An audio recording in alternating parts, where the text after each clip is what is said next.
I think at this point it's probably safe to assume 91 Days is going to have a completely bad ending where everyone dies, or at least the main characters you care about die, because Angelo's going out and Nero's going out at this point. I think it's safe to say. This episode was really damn good. In a lot of ways, I think it might be my favorite episode of 91 Days right now. I mean, 91 Days keeps having me, like, one episode think it's the best episode, then the following episode I think it's a solid episode, but not a letdown, but not as good as the previous one. At this point, we're at the point where it's the best episode, I think, so far. This episode was really damn good. We start out for a good, 1/3 of the episode is more slice of life. Angelo does get his friend out of there because of, I think it's Gonzo.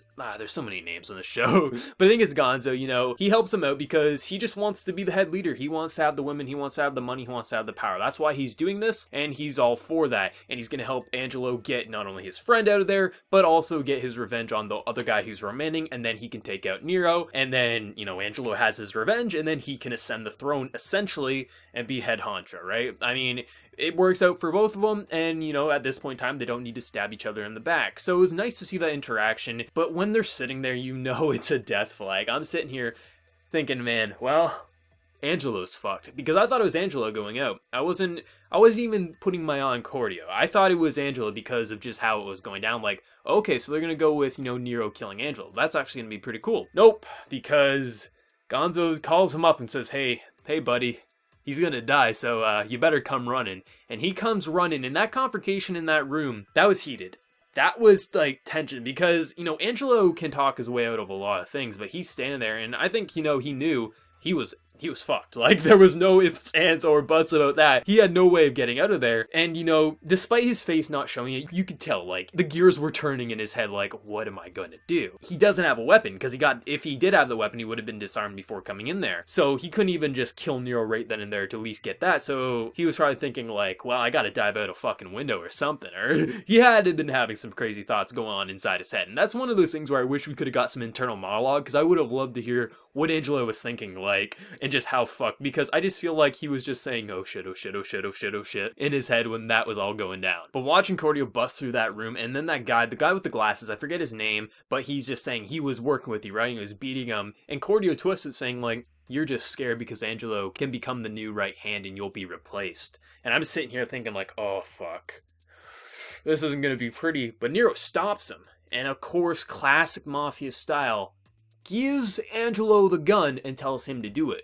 But what's interesting is they all leave the room.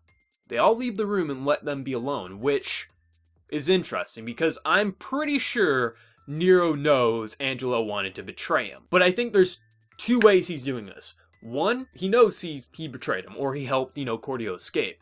But if he kills him, all is forgiven because he killed his best friend. So he can trust him at his side. Or two, he just wants Angelo to kill him so that Nero can then kill Angelo before he tries. I think that's what's gonna happen. It was powerful. That end scene where they were talking about brothers and he shoots him in the heart too, not even the head, so that would have been a painful death. Despite him, it looks like it's an instantaneous death. I mean, shooting him in the head would have been far, cleaner and less painful, but I mean, that scene was powerful. Like, that had emotion behind it, and you felt like I wasn't a big fan of Cordio. Like, I wasn't being like, oh, he needs to live, but it was just the whole talk between the two, and you get the flashback to when they were kids. That was really well done, and the sheer pain. Like, I was expecting tears to go down Angelo's face, but instead we get this, like, almost Grinch smile saying, I will be there soon enough. So this is going to be interesting. And I think, the poster image where, Nero versus, Angelo with guns is coming true. I feel like they're both going to die at this point. I feel like Angelo's going to kill the last guy next week. And then the week after, Angelo and Nero are going to have a talk. And they're both going to shoot each other at the same time. And they're both going to die. And that's the only way I see it going at this point. Because Angelo literally lost the only family he had. His brother. He may have been a brother from another mother, but he was his brother nonetheless. He has nothing to live for unless Nero can give him a reason, which I don't think that will happen. And really, both of them going out at this point is the only thing that I could see happening. And honestly, I feel like it would work. It'd be damn sad, but I think it would work in terms of an ending. I just loved the dynamic between all the characters this week, how everything got, Cordio escaped, to Cordio coming back. I loved, the interaction with them going back to their old home and him giving all that cash. I just loved everything about it.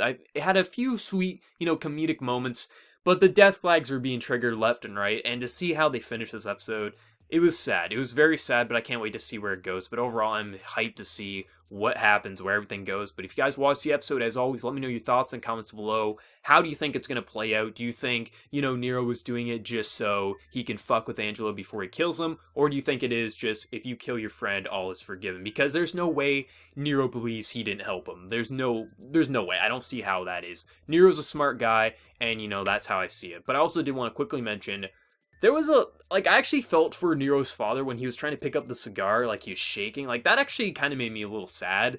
Just like, man, this guy's fallen so far. And then Nero's just saying, like, I will protect the family. I thought that was a great scene as well. But yeah, let me know your thoughts in the comments below. Be sure to hit that like button to show your support. And if you're new to the channel, subscribe for more content like this and so much more. So until next time, everyone, please take care and have a good one.